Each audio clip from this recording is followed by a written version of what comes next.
house, only the two were in the house. And the woman's son died in that night because she laid on him. And she rose at midnight and took my son besides me while your servant was asleep. Listen what she said to the king, while your servant was asleep. And laid him at the breast. And laid a dead son on my breast. And when I rose in the morning to nurse my child, behold, he was dead. But when I looked at him closely in the morning, behold, he was not my child that I have given birth to. But the other woman said, no, the living child is mine and the dead child is yours. The first said, no, the dead child is yours and the living child is mine. And that they spoke before the king. Then the king asked then the king said, the one says, this is my son that is alive, and you said, this is your son that is dead.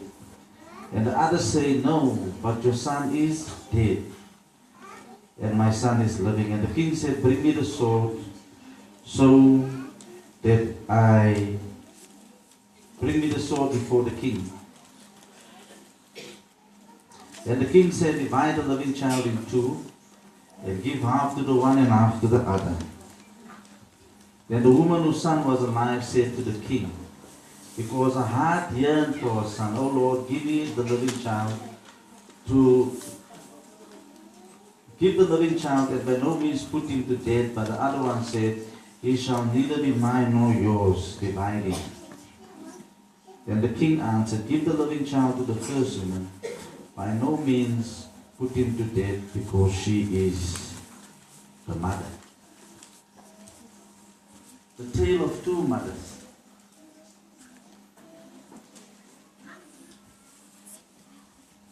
It's strange that there was two mothers that many of us would not like to understand. The Bible says they were prostitutes.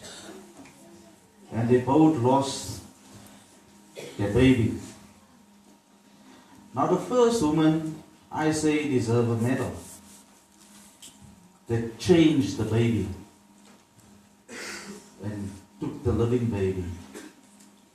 Because in today's life, many women would like to put their careers first. And they put a whole lot of other things first. And they forget about the book of Psalm 127, verse 3. Because many a times this chapter or this verse is only used for men. Because they would take the last scripture of verse 5 and they would say, blessed is the man who fills his house full of children, his quiver full of them.